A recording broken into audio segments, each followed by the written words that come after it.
E o verão tá aí e as pessoas querem aproveitar uma prainha, um lago, uma aventura em cachoeira. Vamos ver como vai estar a previsão do tempo, como está o clima durante esse período?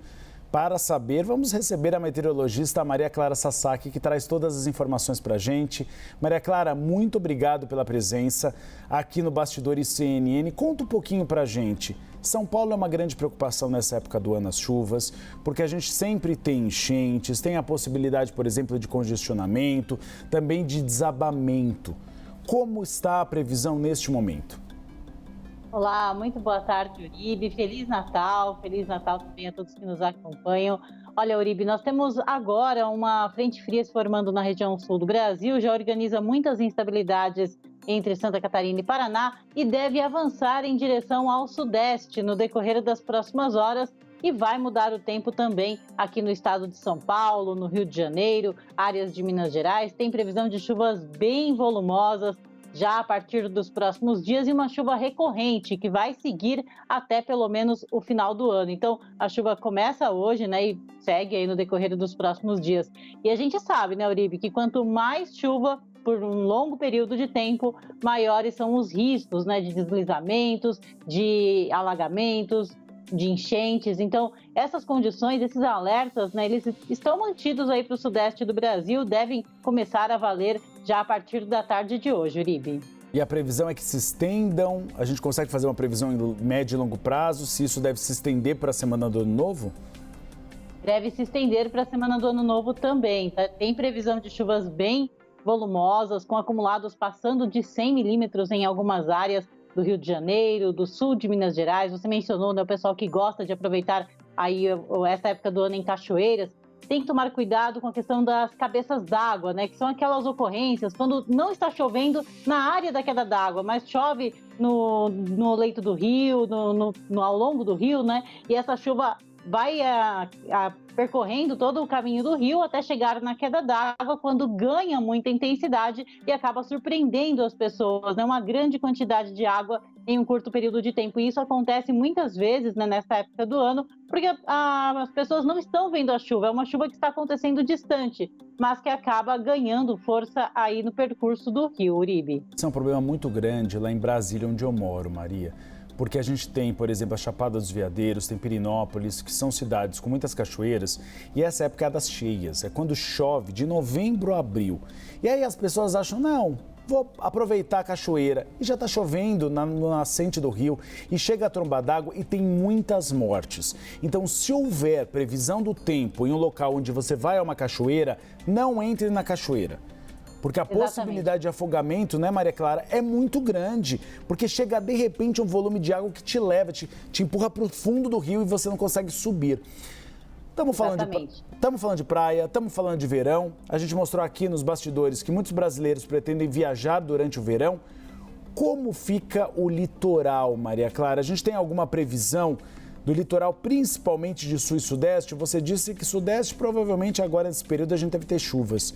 Elas devem se estender para o sul? Se estendem também para áreas da região sul, principalmente Santa Catarina e Paraná. E durante aí o verão, nós devemos ter chuvas acima da média climatológica, tanto na região sul como no sudeste e áreas também do centro-oeste do Brasil. Então, quem está planejando uma viagem para o litoral pode encontrar aí durante os meses de verão, durante os dias de verão, algum dia mais chuvoso, com instabilidades atuando. As frentes frias elas vão passar com mais frequência durante os meses de verão agora, então tem essa condição de mudança repentina no tempo. Um dia está ensolarado, aí logo vem uma pancada de chuva, porque devemos ter mais condições para essas instabilidades atuarem durante os meses de verão, né? Então, começando a partir de agora, seguindo aí até o final de fevereiro, março, sempre teremos muita instabilidade entre o sul e o sudeste do Brasil. Agora, quem separou uma viagem para o Nordeste, para o litoral do Nordeste, aí fez um bom negócio, viu, Uribe? Porque a temperatura vai ficar bem elevada, passando dos 30 graus, e a chuva não deve ser muito volumosa, não. É aquela chuva só para refrescar mesmo, Uribe. Tá aí na Falcão, minha companheira aqui de bancada tá lá em Maceió, não mostrou uma foto de chuva, só de biquíni na praia com caipirinha, ou seja, tá muito bem na vida. Na região norte, porque tem muita gente que viaja para Alter do Chão, Belém, Manaus, A previsão é de chuva ou pelo menos deve dar um pouquinho de alívio nessa época? Olha, na região norte, Uribe, tem de tudo um pouco, tem para todos os gostos. Chove ao longo do dia, a qualquer momento, essa chuva pode vir de manhã, de tarde, de noite, e a temperatura é sempre elevada. Então, aquela sensação de tempo bem abafado, temperaturas passando de 30 graus. Só que essa chuva da região norte, Uribe, ela tem que também tomar um pouco de cuidado, principalmente na região de Rondônia, Acre, Amazonas, nestes estados onde nós temos normalmente os corredores de umidade que se formam aqui no sudeste e acabam potencializando também as chuvas dessas áreas da região norte. Olha só, esse mapa, Uribe, ele mostra a umidade do solo, como deve ficar a umidade do solo no decorrer dos próximos dias.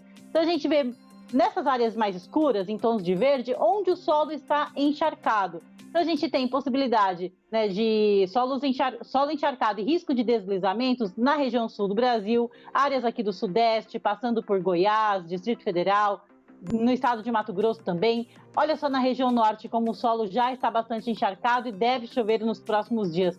Essas condições de solo mais encharcado é que acabam potencializando aí o risco de deslizamentos, porque o solo não aguenta tanta água por um longo período de tempo, né? Já choveu bastante, ainda tem previsão de chuva, por isso que a gente traz esse mapa, Uribe, para alertar a população mesmo de que existe o risco de deslizamentos, né? A gente menciona todos os problemas do verão, um deles é esse do deslizamento, porque a chuva é frequente, Uribe. Maria Clara, eu ia falar da temperatura, mas antes eu quero saber Copacabana. Você não tem Caetano, tem Betânia, tem Anitta.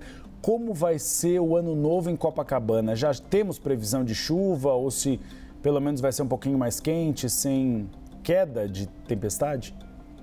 Olha, Uribe, infelizmente, por enquanto, a previsão do tempo ainda indica uma condição de pancadas de chuva para a faixa litorânea aqui do Sudeste e também pegando São Paulo, Rio de Janeiro. Então, nós temos uma condição para chover na hora da virada e uma chuva que pode ser volumosa. Devido a essa frente fria que está na região sul e que vai avançar aí nas próximas horas, ela organiza aquele corredor de umidade que eu mencionei e mantém as nuvens carregadas. São nuvens bem persistentes. O que pode acontecer nestes próximos dias é esse corredor de umidade perder intensidade antes da virada do ano. Mas tudo indica que devemos ter uma condição para pancadas de chuva aí entre os dias 31 e o dia 1º. Pegando também São Paulo aqui também, viu, Uribe? Não é só na região do Rio de Janeiro, na região de Copacabana que devemos ter essa chuva. Podemos ter aqui em São Paulo também. Mas é uma condição que a gente ainda tem que monitorar, porque são 7 dias, né, Uribe? Ainda falta uma semana, a gente vai acompanhando de pertinho. Então, se você vier aqui para a Avenida Paulista, capa de chuva e guarda-chuva. Claro, pode mudar.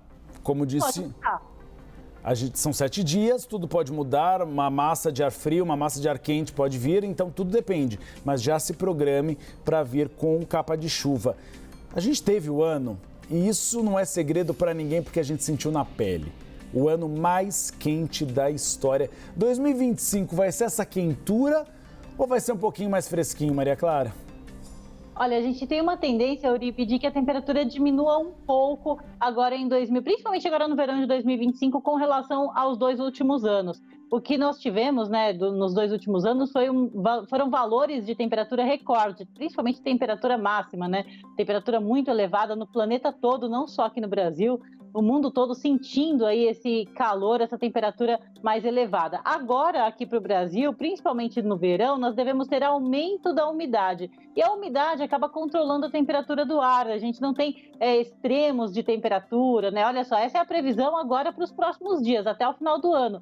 Essas áreas em vermelho são áreas com temperaturas mais elevadas. Então, olha só quem está lá no Nordeste do Brasil, tem temperaturas mais elevadas, termômetros passando de 35 graus, principalmente no interior, que é onde fica mais seco, em torno de 30 nas áreas litorâneas. Agora, olha só para o sudeste e para o centro-oeste do Brasil, Uribe. Minas Gerais, temperaturas aí máxima, essa é a temperatura da tarde, ficando perto dos 25, 26 graus. Então, temperaturas bem mais baixas do que o normal para esta época do ano. E isso por causa do corredor de umidade, que vai provocar chuva, que vai deixar o tempo instável aí nos próximos dias. Isso é até um reflexo, Uribe, do que deve acontecer no verão. Se a gente pegar aí a previsão de temperatura para o verão, a carinha do mapa vai ser mais ou menos parecida com essa. Temperaturas entre a média e levemente abaixo da média no sudeste, áreas ali do centro-oeste também, um ou outro dia com temperaturas mais elevadas, e o nordeste ainda liderando o calor aí para o verão, com temperaturas mais altas, Uribe. Então, esperamos de um ano um pouquinho mais fresco, pelo menos quente, mas mais fresco. Nós conversamos ao vivo com a meteorologista Maria Clara Sasaki. Muito obrigado pela presença aqui no Bastidores CNN.